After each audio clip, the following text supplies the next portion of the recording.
SV news కు స్వాగతం. ముందుగా హెడ్లైన్స్. ఇది జస్ట్ ట్రైలర్ మాత్రమే. ప్రధాని మోదీ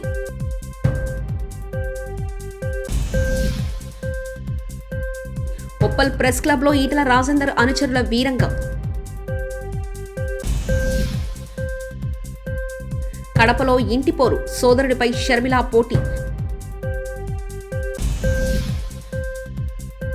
భాజపా మతోన్మాదాన్ని అడ్డుకోవడం కాంగ్రెస్తోనే సాధ్యం. కడియం శ్రీహరి. గడిచిన 10 ఏళ్లలో చూసింది ట్రైలర్ మాత్రమేనని, దేశాన్ని ముందుకు తీసుకెళ్లడానికి చేయాల్సింది చాలా ఉందని ప్రధాని మోదీ అన్నారు. ఆర్బీఐ ఏర్పాటై 90 ఏళ్లు పూర్తి చేసుకున్న సందర్భంగా ముంబైలో సోమవారం ప్రత్యేక కార్యక్రమాన్ని నిర్వహించారు. ఈ కార్యక్రమంలో పాల్గొన్న మోదీ మాట్లాడుతూ, గడిచిన 10 ఏళ్ల బ్యాంకింగ్, ఆర్థిక వ్యవస్థలో కీలక మార్పులు తీసుకురావడంలో ఆర్బీఐ కీలక భూమిక పోషించిందని కొనియాడారు. लेकिन आप जो काम करते हैं उससे देश के सामान्य मानव का जीवन सीधे तौर पर प्रभावित होता है. बीते 10 वर्षों में हमने सेंट्रल बैंक, बैंकिंग सिस्टम और अंतिम पायदान पर खड़े व्यक्ति के बीच इस कनेक्ट को हाईलाइट किया है. गरीबों का फाइनेंशियल इंक्लूजन आज इसका बहुत बड़ा उदाहरण है. आज देश में 52 करोड़ जनधन खाते हैं. इनमें भी 55% से ज्यादा खाते महिलाओं के नाम पर है.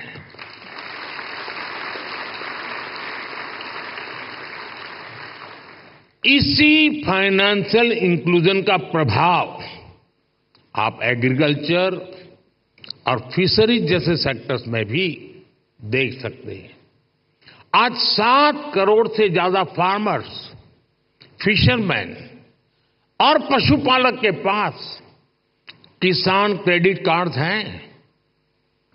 इससे हमारी रूरल इकोनॉमी को एक बहुत बड़ा पुश मिला है. कोऑपरेटिव सेक्टर को भी पिछले 10 वर्षों में बड़ा बूस्ट मिला है. सहकारिता में कोऑपरेटिव बैंक की एक बहुत बड़ी भूमिका होती है और ये रिजर्व बैंक के रेगुलेशन और सुपरविजन का एक महत्वपूर्ण क्षेत्र भी है. यूपीआई आज एक ग्लोबली रिकॉग्नाइज्ड प्लेटफॉर्म बन चुका है. इस पर हर महीने తమకు అన్యాయం చేశాడని మీడియా సమావేశం ఏర్పాటు చేసిన హుజరాబాద్ దళితులు మా నాయకుడిని విమర్శిస్తూ మీడియా సమావేశం ఏర్పాటు చేస్తారా అంటూ ప్రెస్ క్లబ్లోనే దౌర్జన్యానికి దిగిన ఈటల అనుచరులు అడ్డుకున్న మీడియా ప్రతినిధులపై దాడి, కెమెరాలు, లోగోలు ధ్వంసం చేశారు. ఏపీలో కడప పార్లమెంట్ స్థానం హాట్ టాపిక్ గా మారింది. కడప అంటే సీఎం జగన్ సొంత ఇలాకా. అక్కడి నుంచి గత ఎన్నికల్లో ఆయన సోదరుడు వైఎస్ అవినాష్ ఎంపీగా గెలిచారు. ఈసారి కూడా వైసీపీ నుంచి ఆయనే పోటీ చేయనున్నారు. ఇప్పుడు కాంగ్రెస్ నుంచి జగన్, అవినాష్ల సోదరి షర్మిల బరిలోకి దిగనుంది. కడప ప్రజలు ఎవరికి మద్దతు నిలుస్తారనేది ఆసక్తికరంగా మారింది. భాజపా మతోన్మాదాన్ని అడ్డుకోవడంలో కాంగ్రెస్తోనే సాధ్యమని ఎమ్మెల్యే కడియం శ్రీహరి అన్నారు. లౌకికవాదాన్ని నిలబెట్టుకోవాలని ఆ పార్టీలో చేరినట్లు చెప్పారు. తన కుమార్తె కావ్యతో కలిసి హన్మకొండలో వర్ధన్నపేట ఎమ్మెల్యే కేఆర్ నాగరాజును ఆయన కలిశారు. అనంతరం మీడియాతో మాట్లాడుతూ తన నియోజకవర్గాన్ని అభివృద్ధి చేసేందుకు అధికార పార్టీలో చేరినట్లు కడియం తెలిపారు. సంబంధించిన కార్యదర్శులు, మంత్రులు అందరి సమక్షంలో సీఎం గారి నివాసంలో నిన్న కాంగ్రెస్ పార్టీలో చేరడం జరిగింది. ప్రధానంగా రాష్ట్రంలో కాంగ్రెస్ పార్టీని బలోపేతం చేయాలని, దేశవ్యాప్తంగా బీజేపీ మతోన్మాదాన్ని అడ్డుకోవాలి అంటే అది ఒక కాంగ్రెస్ పార్టీతోనే సాధ్యమవుతుందని, దేశవ్యాప్తంగా మైనార్టీలపైన, దళితులపైన జరుగుతున్న దాడులను అడ్డుకోవడంలో కాంగ్రెస్ పార్టీ ముందుంటుందని సోనియా గాంధీ గారు, రాహుల్ గాంధీ గారు, ఖర్గే గారు వీరందరి నాయకత్వంలోనే అది సాధ్యమవుతుంది, లౌకికవాదాన్ని నిలబెట్టుకోవడానికి వీలవుతుందనే ఆలోచనలో భాగంగా పార్టీలో చేయడం జరిగింది. దానికి తోడు నియోజకవర్గాన్ని కూడా అభివృద్ధి చేసుకోవాల్సిన అవసరం ఉన్నది. నా నియోజకవర్గ ప్రజలు ఎంతో నమ్మకంతో మొన్నటి ఎన్నికలలో కాంగ్రెస్ పార్టీ గాలిలో కూడా నన్ను గెలిపించారు. ఆ ప్రజలకు న్యాయం చేయవలసిన అవసరం ఉన్నది, ఆ నియోజకవర్గానికి కూడా న్యాయం చేయవలసిన అవసరం ఉన్నది. అన్నీ ఆలోచించి ఒక నిర్ణయం తీసుకొని కాంగ్రెస్ పార్టీలో చేరడం జరిగింది. 25,000 మందికి ఉపాధి కల్పించిన వ్యక్తి జనసేన కాకినాడ ఎంపీ అభ్యర్థి టీ టైం ఉదయ్ శ్రీనివాస్. అతని తంగేళ్ల ఉదయ్ శ్రీనివాస్ అంటే కూడా నేను టీ టైం శ్రీనివాస్ అని పిలుస్తాను. అంటే ఇది ఎందుకు చెప్తున్నానంటే ఇతన్ని చాలామందికి అనుకోవచ్చు ఈయన ఎందుకు పెట్టాను దేనికి పెట్టాను అంటానికి. ఇప్పుడు ఉన్నదేమో చల్మలశెట్టి సునీల్ గారు వైసీపీ నుంచి, ఆయన ప్రతిసారి ఎన్నికల టైంలో వచ్చి వెళ్ళిపోయే వ్యక్తి. ఈయన దాదాపు ఒక 10 లక్షలు 2017లో ఇంజనీరింగ్ చేసి 2017లో ఒక 10 లక్షల పెట్టుబడి, ఒక సగటు మధ్యతరగతి రైతు కుటుంబం నుంచి వచ్చిన వ్యక్తి. ఒక 10 లక్షల పెట్టుబడితోటి ఒక టీ టైం, ఎక్కడ కాఫీ డే, బరిస్టా ఇలాంటివి కాకుండా చాలా చిన్నపాటి టీ షాపులు మన ఊళ్ళలో కూర్చొని మాట్లాడే, మోడీ గారు చెప్పినట్టు చాయ్ పే చర్చలాగా, మోడీ గారు చెప్పినట్టు చాయ్ పే చర్చలాగా మనం కూర్చొని టీ టైం మాటలు అని చెప్పి కూర్చొని అందరూ ఆ వయసులో అందరూ కూర్చొని విలాసాలకి వినోదాలకి వెళ్తుంటే ఈ యువకుడు మటుకు కూర్చొని నేను ఏదైనా సాధించాలని కూర్చొని ఒక చిన్నపాటి కాన్సెప్ట్ క్రియేట్ చేశాడు. ఆ కాన్సెప్ట్ ఏంటంటే కూర్చోబెట్టి మనకి బెరిస్టా లాగా కాఫీ డే లాగా మనం ఎందుకు మన సగటు పల్లెటూరులో మన ప్రాంతాల్లో మనం ఎందుకు పెట్టకూడదు. ఆ ఒక్కడి ఆలోచన 10 లక్షల పెట్టుబడితోటి కూర్చోబెట్టి రకరకాల టీ ఆకులు తీసుకొచ్చి రకరకాల కాంబినేషన్స్ తనే కొంతమంది టెస్టర్స్ని పిలిపించుకొని కూర్చొని ఒకటే పని చేశాడు.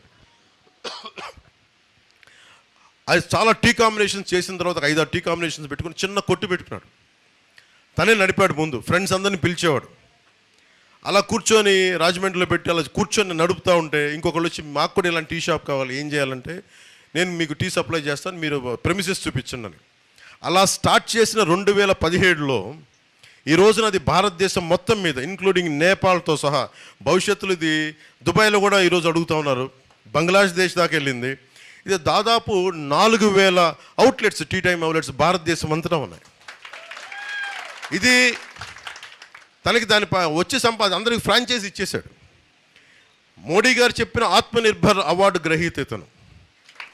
దాదాపు 100కు పైగా అవార్డులు, బెస్ట్ ఎంటర్ప్రెన్యూర్, బెస్ట్ సిఇఓ, ఇలా తీసుకుంటే ఒక లిస్ట్ ఆఫ్ అవార్డ్సే ఉన్నాయి టీ టైం ఉదయ్ గారికి. ఇది తను ఒక్కడే ఎదగడం కాదు, దాదాపు 25,000 మందికి ఉపాధి అవకాశం కల్పించాడు తను. చిన్న ఐడియా, 10 లక్షల రూపాయల పెట్టుబడితో పెట్టిన ఐడియా 25,000 మంది పైచిలకు వ్యక్తులకి అది ఉపాధి అవకాశం కల్పించింది. అలాగే దాంట్లో 1,100 మంది, 4,000 అవుట్లెట్స్ ఉంటే 1,100 మంది మహిళలే ఉన్నారు. 1,100 మంది మహిళలు అంటే ఇంట్లో ఉండి ఇంటి ముందే చిన్న వసారా ఉంటే వసారాలో టీ టైం అని పెడితే అది వాళ్ళకి సెల్ఫ్ ఎంప్లాయ్మెంట్ అయిపోయింది. ఎందుకు చెప్తున్నా అంటే ఇలాంటి వ్యక్తి రేపొద్దున మన కాకినాడ పార్లమెంట్ అభ్యర్థిగా అయితే ఎంత అభివృద్ధి తీసుకురాగలడు అంటే తనకే కోసమే. అది కూడా నేను పిఠాపురం పంపించినప్పుడు తను కూర్చొని ఎమ్మెల్యేగా నేను చెప్పలేదు, అక్కడ ఉన్న మళ్ళీ కూర్చోబెట్టి చాలామంది నలుగుతూ ఉన్నారు, కూర్చోబెట్టి మొత్తం సరి చేసుకొని నాకు స్ట్రీమ్లైన్ చేసిరా అని చెప్పి పంపించాను. సిన్సియర్గా చేశాడు, ఏం ఎక్స్పెక్టేషన్స్ లేవు. యాక్చువల్లీ నేను ఏం చెప్పానంటే 2029లో నువ్వు పని చేసుకుంటే అప్పుడు నీకు ఇస్తానంటే, కానీ అతని ప్రతిభని అతని సమర్థతని గమనించిన తర్వాత ఖచ్చితంగా ఇతన్ని ఈ ఎన్నికల్లోనే ఎంపీగా నిలబెట్టాలి. అంటే ఈయనకి చలమలశెట్టి సునీల్ గారికి ఒకటే తేడా, ఇతను 25,000 మందికి ఉపాధి అవకాశం కల్పించాడు, 1,100 మంది మహిళలకి సెల్ఫ్ ఎంప్లాయ్మెంట్ కల్పించిన వ్యక్తి. ఈ రోజున బెస్ట్ ఎంటర్ప్రెన్యూర్ అవార్డు రేపు పొద్దున్నది ఎన్ని వేల కోట్లకి అది మనకి మార్కెట్, మనకి స్టాక్ మార్కెట్కి వెళ్తే తెలియదు భవిష్యత్తులో, అంత బలమైనది. అలాగే ఆత్మనిర్భర్ అవార్డు మోడీ గారు పెట్టిన సెల్ఫ్ రిలయంట్ ఇండియా, దాని అవార్డు గ్రహీత. ఇలాంటి వ్యక్తి బెటరా మనకి కాకినాడ పార్లమెంట్కి? లేదంటే చలమలశెట్టి సునీల్ గారు ఉన్నారు, ఆయన కూడా నాకు సన్నిహితుడే, ఫ్రెండే, అప్పుడప్పుడు కనిపించినప్పుడు నమస్కారాలు చెప్పుకుంటూ ఉంటాం. కానీ ఆయన ప్రతి ఎలక్షన్ ముందు వస్తాడు, ప్రతి ఎలక్షన్ తర్వాత వెళ్ళిపోతాడు ఆయన. అలా కాకుండా పైగా అతను ఎక్కడో బయట సంపాదించుకుంటాడేమో అని ఇక్కడికి వచ్చి జగన్ కోసం ఆయన ఇక్కడ మైనింగ్స్ మీద ఆయన కలెక్షన్ చేయడం ఆయన కంపెనీ చాలా బాధ కలిగించింది. ఇక్కడి నుంచి డబ్బు తీసుకెళ్ళిపోతున్నాడు కానీ అక్కడి నుంచి డబ్బు తెప్పించట్లా. ఇతను ఇక్కడి నుంచి సంపాదన సృష్టిస్తున్నాడు, ఉద్యోగాలు ఇస్తున్నాడు, ఉపాధి అవకాశాలు ఇస్తున్నాడు, 10 మంది గుండె ధైర్యంతో నిలబడే అవకాశం ఇస్తున్నాడు. అందుకని దీన్ని దృష్టిలో పెట్టుకోండి. పైగా వైసీపీ ఎంపీ చలమలశెట్టి సునీల్ గారు మంచి వ్యక్తి, కానీ ఎప్పుడు రాంగ్ పార్టీలో ఉంటాడు. ఆయనకి ఎప్పుడు ఓడిపోయే పార్టీకి వెళ్ళిపోతాడు టక్మని. పెన్షన్ల పంపిణీకి వైకాపాకు చెందిన వాలంటీర్ల వద్దని కేంద్ర ఎన్నికలు ఆదేశిస్తే ఆ నేపాన్ని విపక్షాలపై నెట్టడం ఏంటని జనసేన పీఎస్సీ చైర్మన్ నాదెండ్ల మనోహర్ ప్రశ్నించారు. గుంటూరు జిల్లా తెనాలి జనసేన కార్యాలయంలో ఆయన మీడియాతో మాట్లాడారు. ఎన్నికల కోడ్ మేరకు వాలంటీర్ల వద్ద ఫోన్లు, ట్యాబ్లు స్వాధీనం చేసుకోవడంలో తప్పేం లేదని అన్నారు. వాళ్ళకిచ్చిన సెల్ ఫోన్లు, ట్యాబ్లు ఇవన్నీ కూడా ప్రభుత్వ ఆస్తి, వాళ్ళ సొంత ఆస్తులు కాదు. కాబట్టి ఆ సమాచారం వీళ్ళు సేకరించిందంతా కూడా అధికార యంత్రాంగానికి, గ్రామ సచివాలయానికి, అక్కడ ఉన్న వివిధ శాఖలకి వాళ్ళు అప్పచెప్పమన్నారు. కానీ అదేదో రాజకీయ కోణంలో చూసి పెన్షన్లు మీరు ఇంటికి వెళ్ళి పంపిణీ చేయకూడదనే మాట ఎక్కడ కూడా వాళ్ళు అనలేదు. నగదు పంపిణీ విషయంలో వాళ్ళు స్పష్టంగా చెప్పింది ఏంటంటే, నగదు పంపిణీ విషయంలో ప్రభుత్వ అధికార యంత్రాంగం ఇంటింటికి వెళ్ళి మీరు పంచాలి అని చెప్పారు. దాన్ని వీళ్ళు ప్రచారం కోసం మార్చేసి రకరకాలుగా బాధ్యతని తప్పుకోవడానికి కోసం చేస్తున్న ప్రయత్నం. ప్రభుత్వంలో ఎవరైతే అధికారులు ఉన్నారో వాళ్ళు మేము హెచ్చరిస్తున్నాం జనసేన పార్టీ నుంచి, ఎట్టి పరిస్థితుల్లో 3వ తారీఖు లోపు ప్రతి ఒక్కరికి పెన్షన్ చేరే విధంగా చర్యలు తీసుకోవాలి. ఇదివరకు అట్లానే చేసేవాళ్ళం, అధికార యంత్రాంగాన్ని ఉపయోగించుకునే వాళ్ళం. రెవెన్యూ సిబ్బంది, మున్సిపల్ సిబ్బంది, పంచాయతీరాజ్ సిబ్బంది, ఇన్ని లక్షల మంది మనకి అధికారులు ఉన్నప్పుడు ఎందుకు మనం ఈ కార్యక్రమం చేయలేము? దేనికోసం ఈరోజు మరొక్కసారి బురద జల్లడానికి కోసం జనసేన పార్టీ పైన, తెలుగుదేశం పార్టీ పైన, ప్రతిపక్షాల పార్టీల పైన ఎందుకు మీరు ఈ విధంగా ప్రచారం చేస్తున్నారు? ఖచ్చితంగా ఎవరైతే అధికారులు ఈ విధంగా కావాలని ఇబ్బంది పెడుతున్నారో, పెన్షన్లు పంపిణీ చేయడం చేస్తున్నారో వాళ్ళ పైన చర్యలు ఖచ్చితంగా తీసుకుంటాం. వృద్ధాప్యంలో ఉన్న మన పెన్షన్దారులకు, దివ్యాంగులకు, వితంతులకు, బలహీన వర్గాల వారికి ఇవ్వాల్సిన పెన్షన్లు వీళ్ళందరికీ కూడా ఎట్టి పరిస్థితుల్లో కూడా 3వ తారీఖు లోపు పెన్షన్ అందించే బాధ్యత ప్రభుత్వం పైన ఉంది, ప్రభుత్వ అధికారుల పైన ఉంది. మీరు కావాలని ఏదో చంద్రబాబు నాయుడు గారు లెటర్ రాశారనో, ఎలక్షన్ కమిషన్ ఏదో స్పందించిందో ఆ అబద్ధం మాత్రమే దయచేసి మీరు ఆపేయండి. పవన్ కళ్యాణ్ గారు కూడా నేను చాలా స్పష్టంగా చెప్పారు, వాలంటీర్ వ్యవస్థని గౌరవించే విధంగా మేము పనిచేస్తాం. కించపరిచే విధంగా చేస్తుంది జగన్మోహన్ రెడ్డి గారి ప్రభుత్వం. దాన్ని మీరు గుర్తించండి. డిగ్రీలు చదువుకొని పోస్ట్ గ్రాడ్యుయేషన్ చేసి మీరు ఈ రోజున వాలంటీర్లుగా పనిచేయడం ఎంతవరకు సబబది? ఉపాధి అవకాశాలు లేక గ్రామాల్లో, పట్టణంలో మీరు ఇబ్బంది పడుతున్నారు. వ్యవస్థల్ని మీరు బలపరిచే విధంగా తరతరాలుగా మనం కష్టపడి మనం ఏర్పాటు చేసుకున్న ప్రభుత్వ సంస్థల్ని మరింత బలోపేతం చేసే విధంగా దయచేసి మీ అందరూ కూడా పనిచేయండి. దానికోసమే ఈ ప్రయత్నం. ప్రజలకి మాత్రం ఎక్కడ కూడా ఇబ్బంది కలగకూడదు. ఎట్టి పరిస్థితుల్లో కూడా రాబోయే 2 రోజుల్లో పెన్షన్ల పంపిణీ కార్యక్రమం జరగాల్సిందే.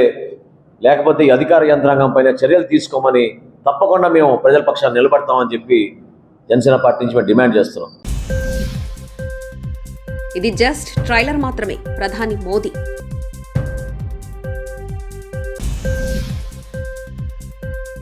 ఉప్పల్ ప్రెస్ క్లబ్లో ఈటల రాజేందర్ అనుచరుల వీరంగం.